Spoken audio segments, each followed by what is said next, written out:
Saya bingung juga dengan Pak Jokowi ini terakhir-terakhir. Tapi karena saya tugas dari partai saya cuma untuk memenangkan aja, ya mau gimana. Yang harus saudara menteri ingat, saudara menteri ini hanya dipilih seorang presiden, ya, itu yang garis bawahi. Tapi kami ini dipilih ratusan ribu rakyat. Dipilih seorang presiden, hanya Jokowi yang milih Anda. Kita ini dipilih ratusan ribu rakyat, itu ya bedanya. Makanya saya agak heran, Menteri Kesehatan bukan dari dokter, tiba-tiba yang latar belakangnya ahli nuklir, apa ini mau dibom semua ini COVID-nya, cara penanganannya apa gimana nih, kok kayak main-main. Seluruh gairah yang diperlihatkan presiden berminggu-minggu, saya akan divaksin, dan segala macam, akhirnya dalam 10 menit pidatonya Ripka itu berantakan semua kan. Jadi ini sekali lagi menunjukkan bahwa tidak ada koordinasi bahkan di dalam partai pendukung presiden sendiri atau dalam partai presiden sendiri. Karena ini konyol kan, presiden mau meyakinkan rakyat Indonesia, padahal dia nggak mampu meyakinkan kader separtainya sendiri. Ini betul-betul ajaib nih, administrasi vaksinasi ini nih. Saya tetap tidak mau divaksin, maupun sampai yang 63 tahun bisa divaksin. Saya udah 63 nih. Mau semua usia boleh, tetap.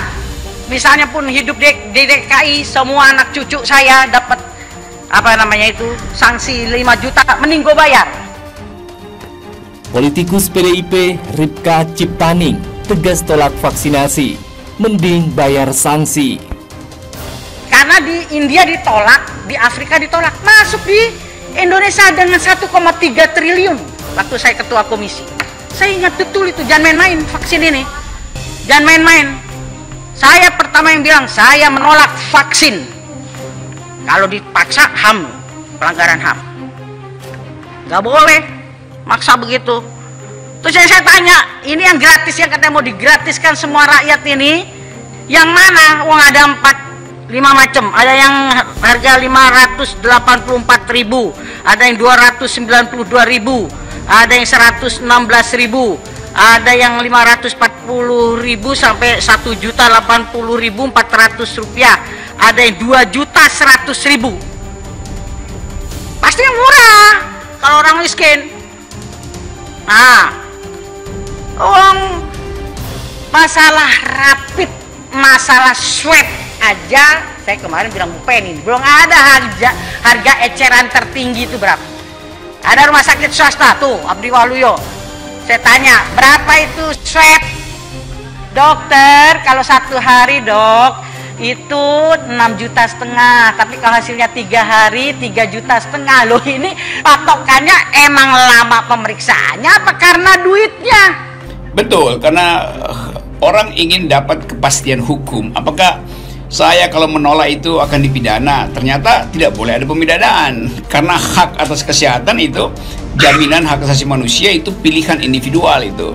Walaupun ada keadaan darurat segala macam, tapi itu kan mesti diperlihatkan secara teknis kedaruratan itu, lalu disampaikan ke pengadilan. Nanti pengadilan mutusin, oke, Anda harus tunduk pada kedaruratan itu.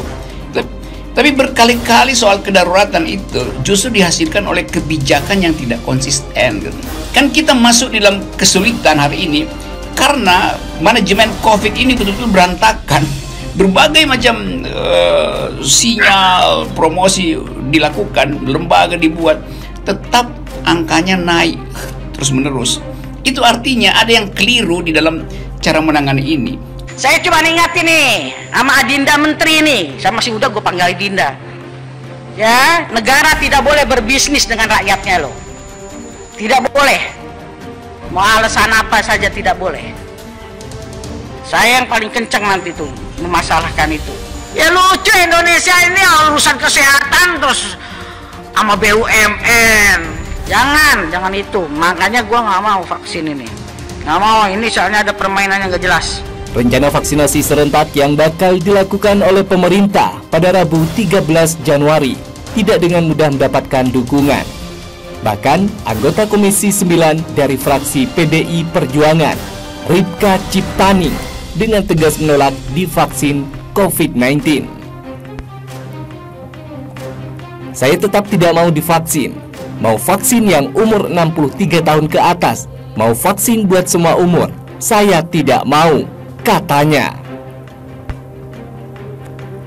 Bahkan kata mantan pimpinan Komisi 9 ini, jika Pemprov DKI akan mengenakan sanksi kepada dia dan anak cucunya gara-gara menolak vaksin, dia lebih memilih bayar denda.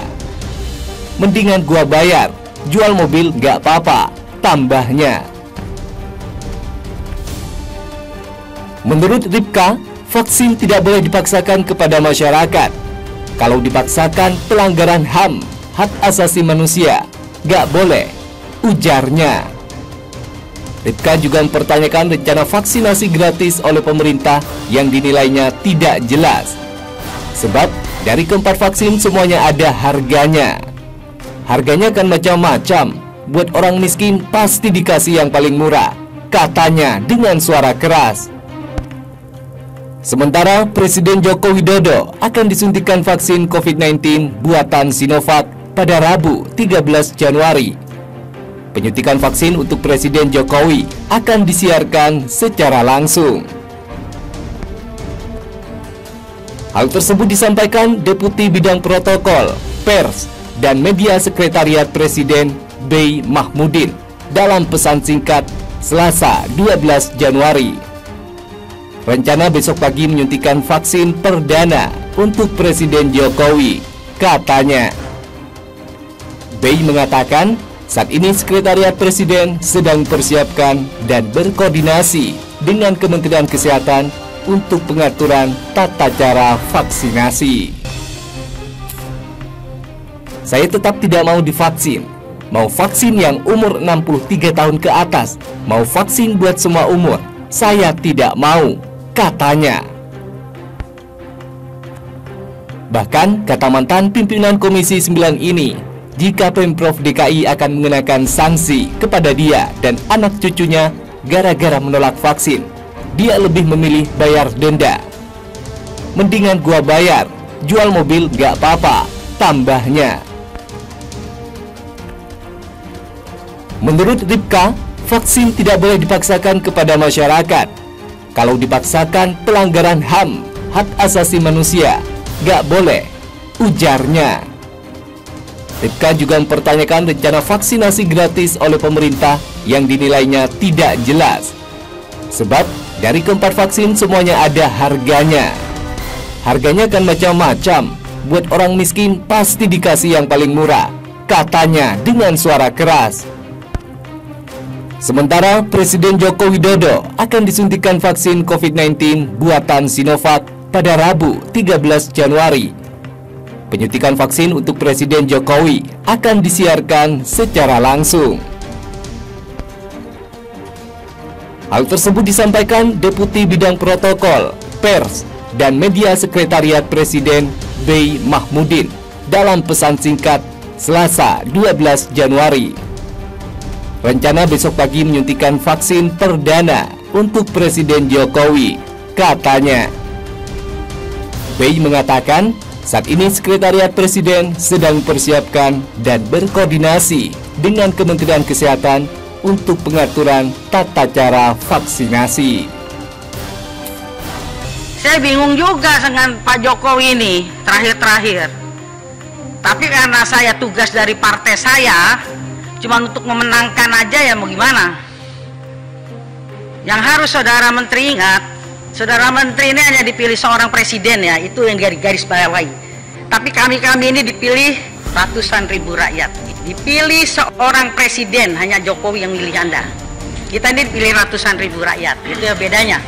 Makanya saya agak heran, Menteri Kesehatan bukan dari dokter, tiba-tiba yang latar belakangnya ahli nuklir, apa ini mau dibom semua ini COVID-nya, cara penanganannya apa gimana nih, kok kayak main-main.